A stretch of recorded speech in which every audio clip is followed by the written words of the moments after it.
Hey, social studies teachers! Are you looking for a quick way to kickstart a virtual lesson? Visit thinkport.org's Teaching with Primary Sources Inquiry Kits. I am on www.thinkport.org/TPS. You can also access this page from anywhere on the Thinkport website under Special Collections and Teaching with Primary Sources. To get to the Inquiry Kits, I'm clicking on the image under Inquiry Kits for Social Studies.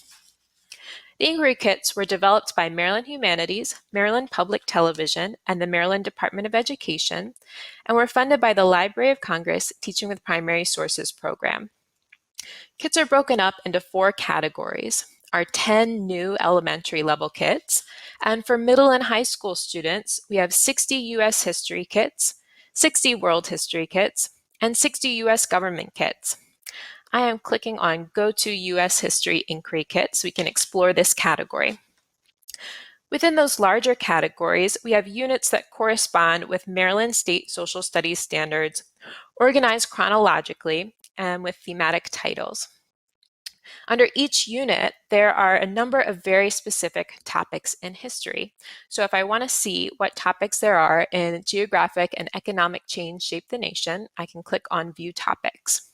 And let's take a look at topic 2, Chinese immigrants on the Transcontinental Railroad. Each kit starts with 3 thinking questions that will help guide your students' investigation into the topic. This is where the process of inquiry starts. Almost every kit contains 5 primary sources and 1 level-appropriate secondary source in the bottom right corner.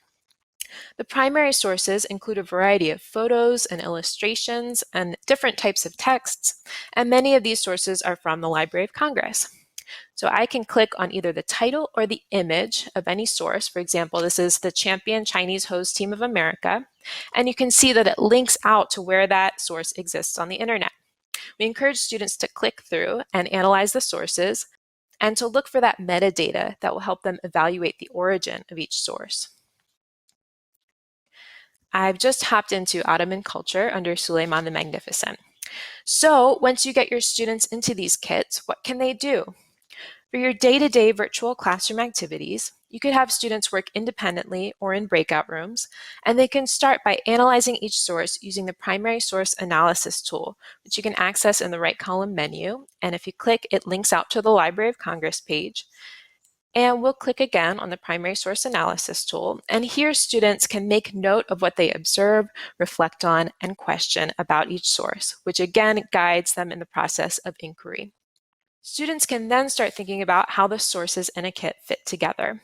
The activities you choose to do with these can depend on the historical skills you want them to develop. For example, you can have students practice writing a historical argument using the sources as evidence, or you can let them get creative and write a short skit or a postcard.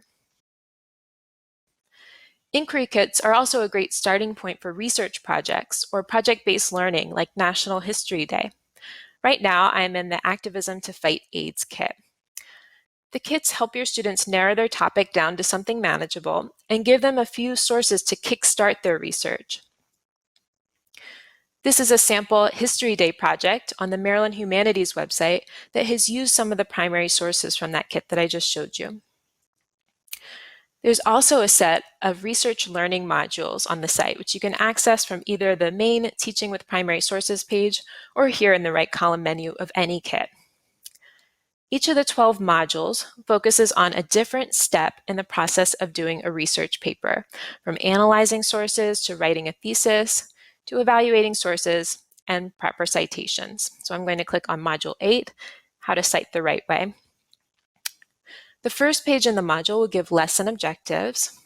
The steps under Learn It will give the student a refresher on that concept. And a few interactive steps, like here in Review It, test what the student has learned.